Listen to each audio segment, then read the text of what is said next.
Now, Republican strategist Katie Packer, who is deputy campaign manager for Mitt Romney's 2012 presidential campaign, and Morgan State University professor Jason Johnson, politics editor at The Root.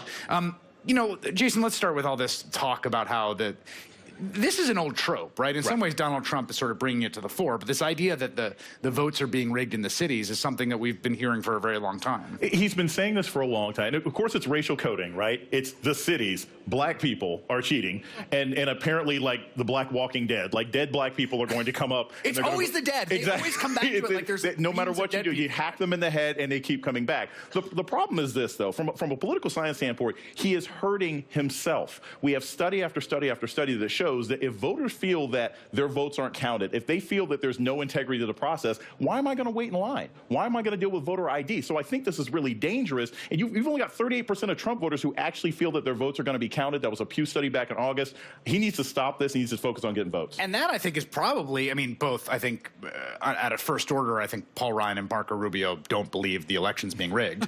But I also think in their self-interest, to Jason's point, there is pretty good data on this, that this is a way of actually reducing your own support. If you tell people their vote doesn't matter, why are they going to go vote? Well, I think that this speaks to something that's even deeper seated in Donald Trump, which is this real kind of neurosis that he has and this insecurity that he has.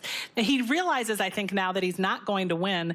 And so he's starting to look for excuses. He's starting to look for scapegoats. And this is a perfect scapegoat for him. This is a perfect springboard for him post-election to say, look, the deck was always stacked against us. Let's go on and start a revolution. He wants to lead something. He wants to monetize this thing. I'm starting to think that this has very little to do with actual election day results. Well, and there's this sort of declared war now against the Republican Party, right? And today, you know, he rolled out this term limits idea, and he's got, which first of all is a little weird to be like, here's a constitutional amendment 20 days out that we just sort of whipped up and we thought would be a good idea. But it's also to me it's sort of about positioning himself in the next 20 days and also afterwards to be sort of essentially the bane of both parties. Right. Well, you know, when he launches Trump TV, right? Because we know that's what this long-term plan might be. And it's damaging. It's damaging to not only his chances, it's damaging to the party, but also I think this is going to hurt Trump, and maybe he doesn't care about this, to be a kingmaker down the road. Because when you say that all of these things are rigged, you're insulting Rick Scott in Florida, you're insulting John Kasich in Ohio. You're basically saying that all these Republican governors are in on this vast Scooby-Doo conspiracy to keep me from being elected president, and I don't think that helps him if he wants to have any kind of power and influence going forward. Well, he got LePage to insult himself somehow. Right, exactly. Paul LePage can vouch for the elections in his own state. I can't control my own state, yes. So Jim just said this point, you know, talking about we're starting to get some of the early data, right? So we have actual hard votes, right? Not statistical samples through polling, but early votes, absentee ballot requests, absentee ballot returns. You know, I keep thinking about even when this race has fluctuated in various ways, one constant has been whatever you think about Hillary Clinton as a candidate or the Democratic Party, those folks running those ground operations are staffed, know what they're doing. And you guys were up against it in 2012. I mean, that is something that Democrats have gotten quite good at. There doesn't seem to be anything on the other side.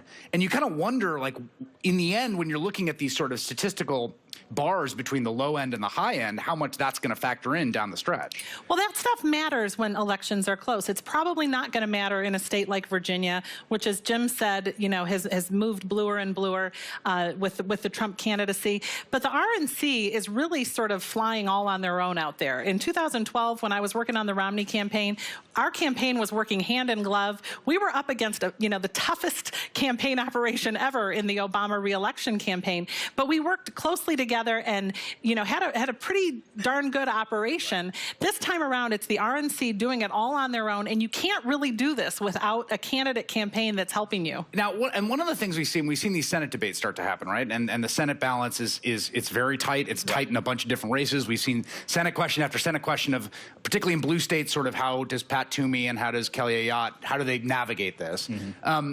They're probably, Jason, looking at their own internal numbers to make these decisions. Yeah, and they're terrified. They're terrified. Even in a place like Strickland's probably going to lose in Ohio, right? But in a place where you need to work together with your party, you've got the head of the Trump campaign in Ohio saying, yeah, I'm done. I'm done with this. You know, I'm done with the state party. I'm done with. They've divorced, basically, they've divorced, in Ohio. Basically. It's like, yeah, they divorced in Ohio. You've got groups like the New Georgia Project, which is a nonpartisan group in Georgia. They've been registering people like crazy. They're getting the early votes out. And these senators are saying, I am being dragged down by this nonsense happening at the national level. And it's also killing their fundraising. I feel sorry for a lot of these Republicans out there who have done a good job, who are representing their states well, and they're going to be dragged down by the top of the ticket. Do you think ultimately, how much can that change in the next 20 days? Well, The scope of that. Well, I think that to the credit of our Senate committee and our incumbent senators, we've got senators that are running outstanding campaigns. It is very tough to run 15 points ahead of the top of the ticket in a close state. It's, you can do this if it's 7 or 8 points, but some of these senators are really struggling. I do think that if they stay the course, that they can hold out. We should note, Stuart Stevens loves to note this, who you worked with on the campaign. Romney outperformed his Senate candidates in every state except the one we're in, where Dean Heller outperformed him by about 4 points, if I'm not mistaken, 2012. Katie Packer and Jason Johnson, thanks to you both. Appreciate it. Coming up.